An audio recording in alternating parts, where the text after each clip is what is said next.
Have you ever felt like you just really needed to, like, ask the universe, hey, what's the deal? Oh, yeah, totally. We all search for those big answers sometimes, right?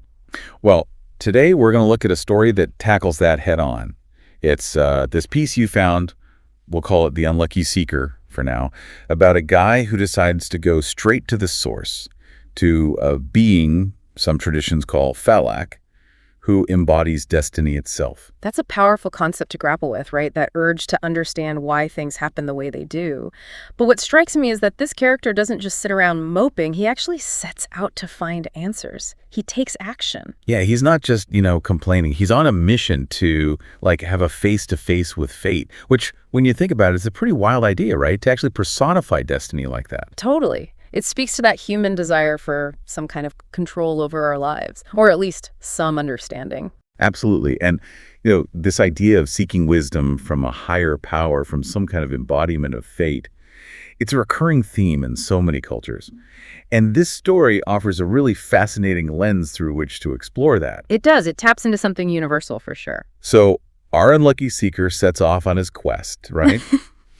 And bam! Almost immediately, he runs into a talking wolf. Now, obviously, talking animals tell us we're in the realm of folklore and myth. Right. And the wolf is like, hey, hold up a sec. I've got a question for you. Yeah. And the wolf's problem is, well, it's a headache. He's got this persistent headache, and he wants the man to ask Falak about a cure. It's almost funny, isn't it? This mythical creature burdened by something so ordinary, so relatable. It makes you wonder if even these beings connected to destiny deal with everyday annoyances too. It's kind of humbling, right? Like even destiny has to deal with a headache now and then. Exactly. So then the man continues on his journey and he encounters a king. And not just any king, a king fleeing from a lost battle. Again, he's been defeated. He can't seem to win a war. And he desperately wants to understand why. This is more than just personal bad luck, right? It's about a whole kingdom, a whole bunch of people affected by these constant defeats. Right. And it makes us think about how destiny might work on a larger scale, not just in our individual lives, but in the course of history, shaping entire societies. So there's this question, are there hidden reasons, like inherent weaknesses, for this king's constant losses? Or is it just fate playing its hand? It's a big question. And then the journey throws another curveball at our seeker. He reaches the sea and there's no boat, no way to cross. And then, out of the blue, this giant talking fish pops up. They need a lift. Yeah.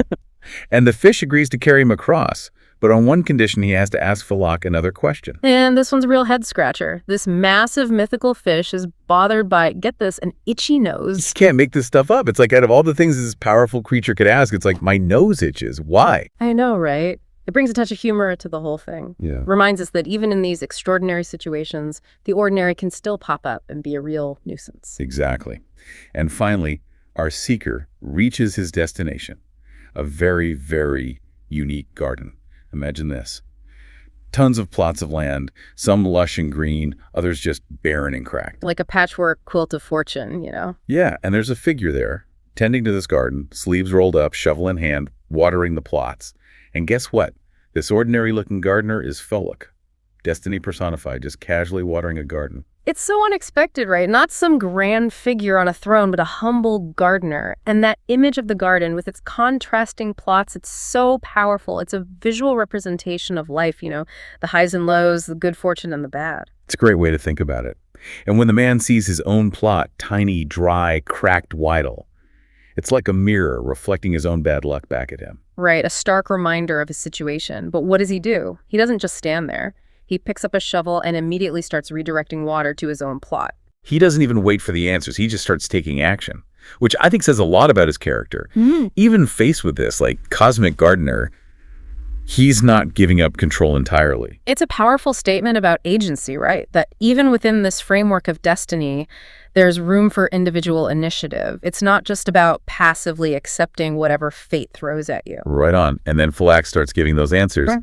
And they are not what you'd expect. Nope, not at all. Yeah. So the fish with the itchy nose, turns out there's a jewel stuck up there. Needs a good whack to get it out. A jewel? Talk about a surprising diagnosis. Right. Then there's the defeated king.